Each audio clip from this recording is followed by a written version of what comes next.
कृष्ण गोकुल से जा चुके थे और साथ ही गोकुल से जा चुका था आनंद। लोगों की हंसी जा चुकी थी, आपसी चुहल जा चुकी थी, पर्व त्योहार उत्सव जा चुके थे। गोकुल में यदि कुछ बचा था तो केवल सिसकियां और आह बची थी। पूरे गोकुल में एक ही व्यक्ति था जो सब कुछ सामान्य करने का प्रयत्न करता फिरता था। वो थे नंद।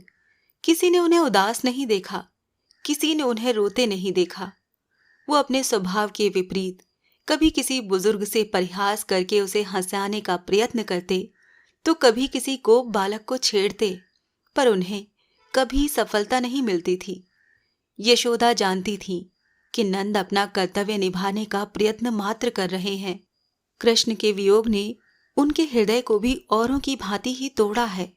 किंतु रात्रि का तीसरा पहर था।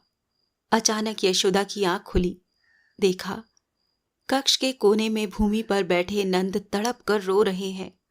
उनकी आंखों से अश्रुधारा लगातार बह रही है, जिसे वो पोंछने का प्रयत्न भी नहीं करते। यशोदा ने नंद को कभी रोते नहीं देखा था। वो तड़प उठी, लगभग दौड़ती हुई नंद के पास पहुंची और उनके कंधे पर हाथ रखकर बैठ गई। कहा, आप भी रो रहे हैं? आप न रोइए। अद्भुत होती हैं स्त्रियां। स्वयं भले ही दुख के गहन अंधकार में डूबी हुई हों, पर उसे दुखी नहीं देख सकती जिसे प्रेम करती हैं। नंद को रोते हुए देख यशोदा अपना सारा दुख भूल गई थीं। क्षण भर के लिए भूल गई कि वो कृष्ण की मैया हैं। बस ये स्मरण रहा कि वो नंद की पत्नी है। नंद ने आश्चर्य से देखा यशोदा की ओर। महीनों से स्वयं निरंतर रोने और उदास रहने वाली स्त्री आज उन्हें चुप करा रही थी। बोले, ये तुम कह रही हो यशोदा? यशोदा ने प्रेम से झिड़कते हुए कहा, मुझसे कैसी तुलना? मैं तो स्त्री हूं। माया नहीं टूटती सो रो पड़ती हूं, पर आप भला क्यों रोएं? और कन्हैया यदि दुख में होता तब रोते तो बात समझ में आती। वो तो वहां राजकुमार बना बैठा होगा। यहाँ गांव में क्या था जो रहता? उसके लिए दुखी न होइए। नंद के मुख पर हृदय को फाड़ देने वाली एक निरीह उदासी छा गई। बोले, मैं कन्हैया के लिए नहीं रोता यशोदा। उसके लिए तो सारा गोकुल रो रहा है। मैं उसके लिए रो रहा हूं जिसके जाने पर कोई नहीं रोया था। पिछले 12 वर्षों में जब जब रोया हूं तो केवल उसी के लिए रोया हूं यशोदा। यशोदा की आंखें खुली रह गईं। धीरे से बोली, कौन? माया? रोते नंद ने कहा, आप तो केवल कन्हैया की मां बनकर रह गई यशोदा।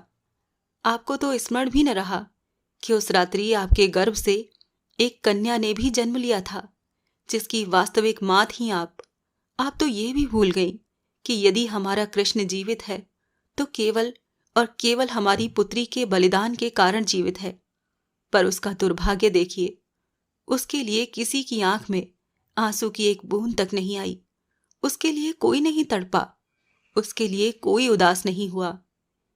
यशोदा कांप उठी एकाएक और लिपट गई नंद महाराज से। नंद ने उनके कंधे पर हाथ रखकर कहा, जानती हो यशोदा, किसी भी युग को कृष्ण यूं ही नहीं मिल जाते। हर सभ्यता कृष्ण को जन्म देने का मूल्य चुकाती है। हर कृष्ण के पीछे किसी न किसी माया का बलिदान होता है। एक योग्य शासक पाने के लिए प्रजा को भी मूल्य चुकाना ही पड़ता है ना। हम सब ने इस युग के उद्धारक को जन्म देने का मूल्य चुकाया है, पर सबसे बड़ा बलिदान हमारी पुत्री ने ही दिया है यशोदा। यशोदा नंद को चुप कराने आई थीं, किंतु अब स्वयं रो रही थीं और नंद उन्हें धीरज धरा रहे थे।